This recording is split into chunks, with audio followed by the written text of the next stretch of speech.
Sounds like death and taxes kind of styles. Yeah, and I will say Patrick Wu's deck maybe, of course, isn't prepared for Azorius Hammer. Azorius Hammer is a deck that kind of fell off a little bit as well here in recent years. But I think the main cards that we're going to be looking for from Patrick's side is the Wrath of the Skies. Those are going to be huge. He's dual-wielding axes, Corey. Yes, love it. Leyline axe, able to hit the board before anything even happens in the game. And this is a pretty cool card that was printed in Foundations. Yep, absolutely. Nice card that we saw make some waves in Standard. Not necessarily a card I've seen in Modern, but it is a card that helps supercharge the newly unbanned card, Mox Opal. We just chucked a 0 cost. Oh wait, no, it is. Is that a land? Yeah, that is a land. That was Inkmoth yeah. Nexus. I was about to say, yeah, just 0 cost creature, no land. No, it's a land. It's fine.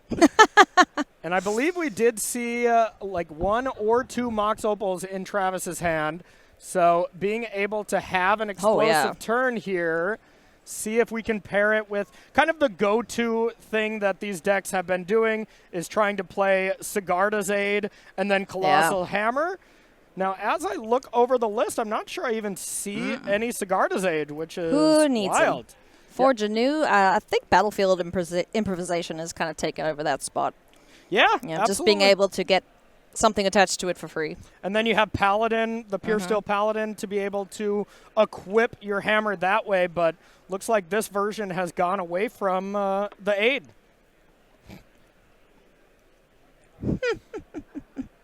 For Janu, pretty cool card as well from Lord of the Rings. Enters, return an equipment from graveyard. Not really relevant at that point, but the second bit of text. As long as it's your turn, you can activate equip abilities anytime you cast an instant and pay 0 rather than the equip cost the first time you do it. So, yeah, we could start seeing some pretty souped-up little blink moths. Yeah. No, absolutely. We could see the poison start flowing here, activate one of these creature lands, equip an axe already. You know, that is a solid 4 poison. Makes for a pretty quick game.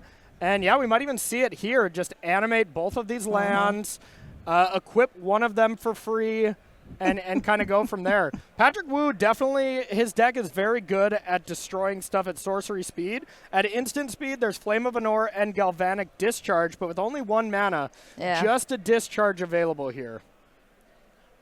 Oh, man, this is so gross. Like, you're able to just equip at instant speed. Yeah. Really unfair. So Patrick kind of just thinking about the timing on this, if he indeed does have a Galvanic Discharge. Plus, there's, you know, plenty of other things that you can have to protect your creature. Surge of Salvation being the first one that I see. Battlefield Improvisation as well, giving it +2/+2. So, you know, you could do that and then equip the axe. So that's kind of neat. Looks like Patrick was waiting for this. That way, if, you know, nice. The improvisation. Well, this is great because I believe you can put both on, Yeah. So boom, boom. 3, 4, 5. Is that just lethal? 10, yeah. Okay. Impressive. Look at his face. Yeah, I'm with you, man. That was sick. That was sick. I don't think there was a better time that Patrick could have done this. I guess the only thing that... oh, wait, maybe this was not lethal. Not clearly. lethal? So wait, what? 1, 2, 3, 4, 5? It was a 5/5 double striker, though. I would think so as well. I guess I'm missing something on that. Because it's a 1/1. It gets +1 from the axe twice. Oh, okay, yeah, here we go. Of course, it was the tune, the narrative still had enough energy to be able to kill the pump land. it up. Yeah, Gotcha. Okay. It got pumped up to 4 power before the second axe was equipped. Right, gotcha. But then still, you get rid of your energy and you're able to deal with it pretty cleanly here. Boo! I wanted to see a cool double striking 5/5. That would have been sick. So realistically, that was just a bit of a misstep here from Travis, kind of throwing away that, just forgetting about the extra 2 energy there. Yeah. Huh. Sweet. Alrighty, we'll turn passes back. There is another Inkmoth Nexus there, if he wants to give us another go. So goes for the chant right away. So no. No, you're doing nothing this turn. Yeah, can still attack though. Yep.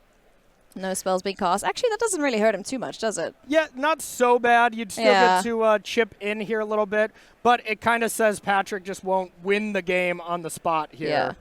Or Travis won't win the game on the spot here, excuse me. This is 4 poison there for Patrick. Didn't take his vitamin C this morning, you know? I guess so. Tisk tisk. Yeah, and didn't have the ability to kick this Orum's Chant. Otherwise, I'm sure Patrick would have done that. But a good way to just prevent yourself from dying while you do a little bit more setup here. Soon the narrative again, getting some more energy. Now, this is definitely the turn where Patrick would like to have Wrath the Sky. You have this extra energy already in reserve. You can just deal with everything besides the 3 lands on Travis's side. Yeah. That would pretty much shut the door on Travis, you'd think. You would think so, yeah. Yeah, Wrath of the Skies is a card that did a number to this deck, for sure. It's very cool. You know, energy is an interesting mechanic in Magic. Yeah, it's always been so powerful. You know, Yeah. we've seen it as far back as the Aetherworks Marvel, you know, just the kind of Rogue Refiner value. And now, you know, energy making its splash here in the Modern Horizon set to kind of supercharge it. You know, Galvanic Discharge is one of the best pieces of removal spells paired with other bits of energy. I love energy. I'm a big fan of it. Yeah. I mean, Galvanic Discharge is giving you 3 energy when you cast it. Like, that's gross. You could kill all the things. Yep, absolutely. Oh, Orum's Chant yet again. This is very pretty printing there. Yeah, Bob, no I will kidding. say.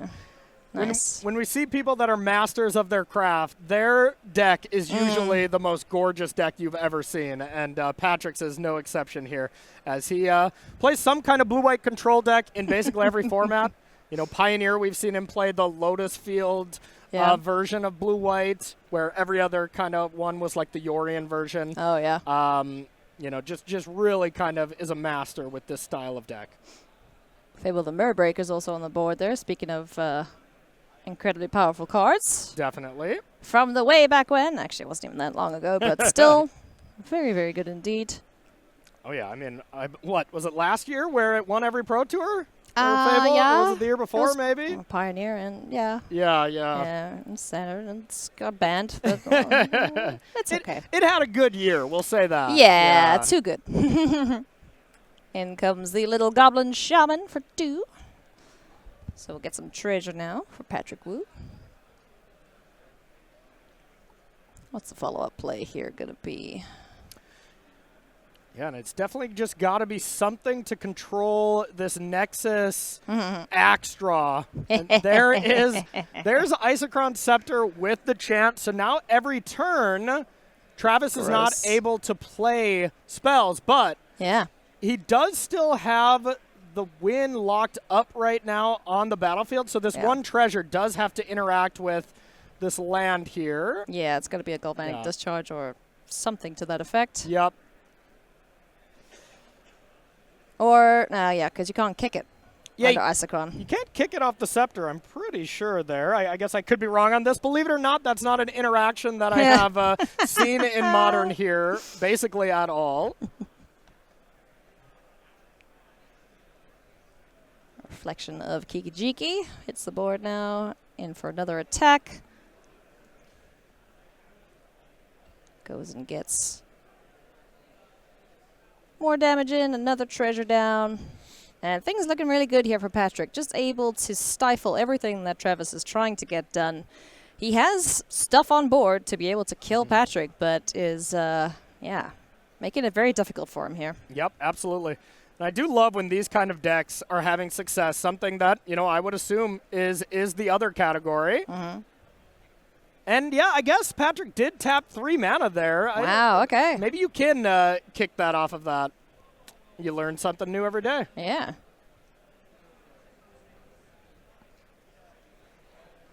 Well, let's hope that's how it works. Either way, that's gross. That is really gross. Yeah, because you're essentially shutting your opponent out. It's like, yeah, you don't get a turn. I'm just going to take 5 extra turns after this one. essentially. Yeah, no kidding. And I mean, there's a lot of interaction that you can have for the Scepter when it comes to just on your opponent's turn. You know, Flame of Anor is one of the kind of go-to cards that's being played right now that you can interact with. But, man, if you just get to do that every single turn, I can't imagine a way that this Hammer deck can really come back from it. I think it's just now a case of, oh, well, let's see, maybe you'll hit yourself, hopefully, question mark. Yeah, kind of looking at... Again, another sweet printing of Flage, Titan of Fire's Fury. I guess the thing that we're drawing to here is one of these Surge of Salvations. That's why Travis is still playing. Yeah. Just upkeep with that Orum's Chant on the stack. You can Surge, and you gain Hexproof as well as your creatures, and then you can try to win the game that way. But the thing is, you run out of time very quickly, as eventually Patrick will find interaction. So when Travis finds that, then these lands get fired up, and you can just use your interaction to deal with it there. Just 2 more poison counters needed. So close, but so far. Yeah. Well, he's going to be pretty dead pretty soon here, so let's see if Travis can find it and get the win, the cheeky win, with the little creature land and a big old leyline axe. Here comes Flage again. And Flage gaining a little bit of life doesn't matter that much as far as the way Travis wants to win the game here. So. Yeah, it's more the damage that matters in this case, but that's going to do it for Travis. He's seen enough, didn't find the answer he was looking for, and that's gross. Yeah, that is gross. You know, Modern's my favorite format. I have been playing a ton of Modern here, and I learned a new interaction here in this match here with being able to kick Orum's Chant off Isochron Scepter. So just shows you how amazing this format is. I absolutely love it. There's just so much to do, so much to see. So what's wrong with taking the back streets? Let's take a look at the sideboards here, friend. Nice. So looking from Travis Brown's side, I would think some cards you really want to bring in immediately are the Wear Tears, being able to interact with that Isochron Scepter thing. That combination there, I would think that's got to be kind of step one. But maybe at the same time, Travis just says, all right, I'll have my Surge of Salvations as a way to interact with that and just try to win the game that way. There's also Pithing Needle. Yeah, but Pithing Needle if you want to do that. But you also look at Patrick's deck, and there are only 2 Isochron Scepters, so that is a way to really close the door, but it's not Patrick's #1 game plan. So I would think Travis is going to attack this just the same as another control deck that he's sitting across the table from.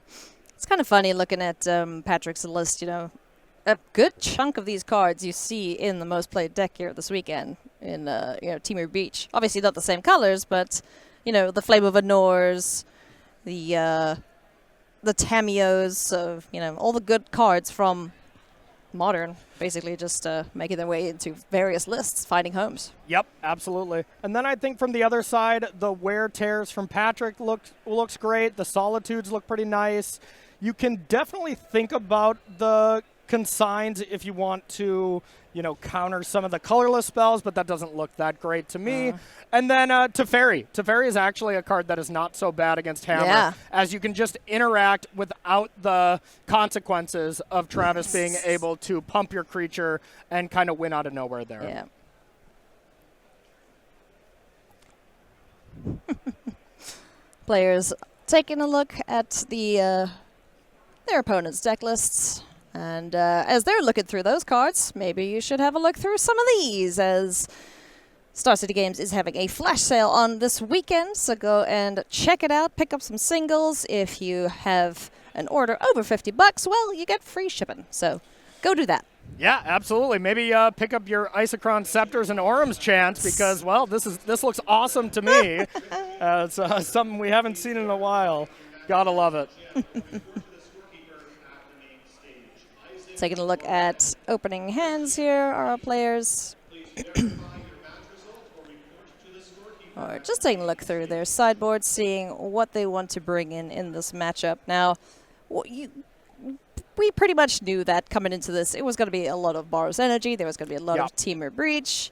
What what cards do you think are a nod to the fact that, oh yeah, there's a bunch of other decks that people could be bringing to? You know, I think from Patrick's side, for sure, just like Wrath of the Skies, it's a good answer to everything, you know? And even though, you know, players are expecting a lot of Boros, they're expecting a lot of Teamer and stuff, you got to expect that I would say at least 50% of the field is going to be not those big 3 decks. Yeah. So Patrick is definitely taking the approach of just, I'm going to play cards that are generically good against whatever you're going to be doing. Yeah. You know, so while this Azorius Hammer deck is not a, you know, a Boros Energy style deck, it falls to Wrath of the Skies in kind of the same way. There's a lot of these cheap 1 mana, 2 mana artifacts and enchantments, and you're able to still just absolutely clean them up with a well-rounded card like Wrath of the Skies or Flame of Anor with some of your wizards.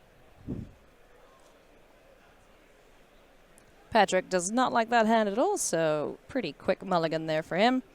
On the other side of things, though, I think Travis is happy, question mark. Looks good. Yep, we see a Stoneforge. I saw the Paladin as well as an axe. An axe and a hammer. So, I mean, this this can be kind of turbocharged here. Now, it does seem like, you know, these style of Azorius Hammer decks, and I would say these style in the fact that Travis Brown is probably the only one playing Hammer. You know, he is a diehard. But this version doesn't seem as explosive without the Sigarda's aid that we've seen in previous iterations. So maybe a little bit more of a I'm trying to win on turn 3 instead of, you know, trying to really, you know, get some of the best draws you can get and win on turn 2. But with Mox Opal, it is possible. Patrick, on the other hand, going to 5, I believe. Looks like it's something the control deck definitely doesn't want to do. Lands, tune the narrative. Okay, are we happy with this one, sir? I would assume lands and tune the narrative is probably enough when you're already down to 5. That's pretty much the best you're going to get at this point, I would say. So hopefully the top of the deck plays nicely for Patrick Wu and Jeskai Control fans. I want to see a big dumb hammer do big dumb things. There you go. There you go. Go, Travis. And it does make sense. Patrick is going to aggressively mulligan a little bit more here as, you know, being the control deck, you've got to have the right answers very quickly against Hammer. There's no have a turn 3 Flage and hope it's good enough as your first piece of interaction. Hallowed Fountain on the board alongside the Colossus Hammer and the Leyline Axe. So the armory groweth for Travis Brown. Now he just needs something to put it on. Yep, and I believe we saw Stoneforge and the Paladin. Yeah, that's sweet. Plus another land. So I think something that we could easily see is Stoneforge on 2, go get another hammer. Paladin on 3, equip everything to Stoneforge here and win the game. Whee! That is definitely a line that's available here to present lethal next turn.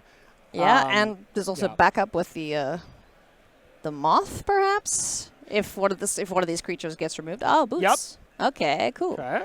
Going for boots. And doesn't really have to get another hammer with the axe giving you double strike. Yeah. You know, that was something you had to do in previous iterations. You know, you would just have to make your 1 power creature get +20 to be able to win. But now it's just available right now if there's no way to interact from Patrick's side. Yeah. Boots to protect if that's a concern. Like you mentioned, there is the Paladin in hand, we believe, so able to equip for 0, so long as there are 3 or more artifacts. Yep. But Travis does kind of have to just show, hey, I'm going to do all of these because you do need to equip at sorcery speed, so we'll kind of have to put all the things on the table here. Yeah. Whoops. So now if this Paladin resolves, you get to start equipping stuff. Patrick grimaces. Yeah, okay, fine. Yep, hella dead. Nice. Amazing. That was cool. Amazing. Yeah, we're going to see a lot of those games when Travis wins, and a lot of the longer games here when Patrick wins for sure. Alrighty, game 3 we get to see between these two decks. They've been a blast to see so far. Now what are we doing? I wouldn't think we're going to see too many changes here from Patrick. You know, when you're playing a control deck, most of the time you have cards that need to come out and you have cards that are going to for sure come in. So I don't think we're going to change too much. Play draw, I could see Teferi improving when you're on the play, being able to go Teferi bounce whatever 2-drop Travis plays is a lot better when you're on the play than, you know, expecting that your Teferi on turn 3 is going to do anything when you're on the draw. So that would be my only consideration from Patrick's side, and yeah, probably the same from Travis as well, just leaving the cards that are good against the control deck. This hammer deck, this is my cup of tea. Yes, yes, it is very awesome. Just give the tiniest creature the biggest, dumbest things to hit. Friends, if you would like to sign up for the Star City Games newsletter, you can do so to find out all about the upcoming events, the upcoming sales like there's on this weekend, and the events and the latest sets too. I probably said that twice, but you know what? They're really cool, so you should go and check them out. Go get your Aether Drift, come and join us in Charlotte, and go check out the flash sales. So starcitygames.com/newsletter. Always doing some cool stuff over here at Star City Games. Yeah. That's for sure. That's for sure. They're kind of cool. I like these. Yeah, yeah. I like these friends. And a big thanks as well to the sponsors and everyone behind the scenes to bring coverage to everyone at home this weekend who's watching. So thank you to Beckett, and thank you to Dragon Shield as well. If you want to get your cards graded, check out Beckett. If you want to keep your shinies protected, Dragon Shield is the way to go. Yeah, I feel like especially Patrick's deck, like you need to get those cards in some good sleeves, and you need to get them all graded and put in a museum if you were to win this one. You know, maybe not a museum just yet, but you know, seeing someone playing with like an entirely slabbed deck would be hilarious. Yes, yes, yes. How would you even shuffle that? Elegant Parlor to start things off here, and Surveil into the yard for Patrick. Another axe. Ooh, these axes are just everywhere. All axes all the time. And I will say, this is another deck. You know, we kind of look at Mox Opal as being Breach's best friend. Mox Opal has always been a big affinity card back in the day, as well as Hammer, you know? So this is another deck that's like quietly getting a huge boost from Mox Opal here. It's just a little overshadowed, as Breach seems like the best thing to be doing with Opal so far. Yeah. I'm curious to see if our newest set, Aether Drift, does anything in Modern with all the vehicles that are being printed. Yeah. You know, all the artifacts, all that nonsense. So absolutely. Could be fun times ahead as Mem Knight hits the board here for Travis. Now, I want to say I didn't see a land from Travis, though. I could be wrong at first glance there, but there were plethora of 2-drops, as well as a Paladin for sure to be able to strap up this little Mem Knight and, you know, make it pack a little bit more of a punch if we were to find a land. But now, I mean, that's the strength of this Azorius Hammer deck. Yeah. Patrick has to be on guard from now on. Yeah. That at any point, a Paladin can just equip this Mem Knight and the game can end. So it's really brutal when you're a control deck. You can never have this kind of setup turn. Like, what are you going to play Isochron Scepter with Orm's Chant right now? I doubt it. Unfortunately, not a thing that Patrick can be doing, so he's just going to Galvanic Discharge, get that creature off the board so that he is not at threat of dying just straight up here on turn 2. Yeah, I don't know how many Mem Knights are getting Galvanic Discharged at this event so far, but I imagine it's a small percentage. Yes. Teeny tiny amount of the field. So there is a Mox Opal. I'm not sure that was in hand before, otherwise we probably would have cast it, but Stoneforge now to be able to go find another artifact. All right, now with dual wielding. And no land says go. So there is a certain card that Travis is saying, please, no, Wrath of the Skies. That would be brutal. Oh, yeah. And looking in Travis's hand, there's basically nothing he can do if it's there. And that would pretty much seal up this game here. Ugh, backbreaking indeed. Yep. It's like when someone casts a Vandal Blast. You're just sad. You just sit there and, you know, oh, okay, I guess you blew everything up. Big sad, yeah, absolutely. We'll see if it's there. If not, the win is available for Travis. And the win actually would have been available there from Travis if that Galvanic Discharge didn't kill Mem Knight as well. Oh, absolutely, yeah. So well-timed Galvanic Discharge there from Patrick, not taking any chances as he looks to see where this turn will take him. It's hard to see if it's there because, you know, the traditional Wrath of Skies doesn't look to be there, but there could be some alternate version that Patrick's playing in this, you know, really blinged out deck. But I would think you're slamming it if you have it. So. Oh, yeah.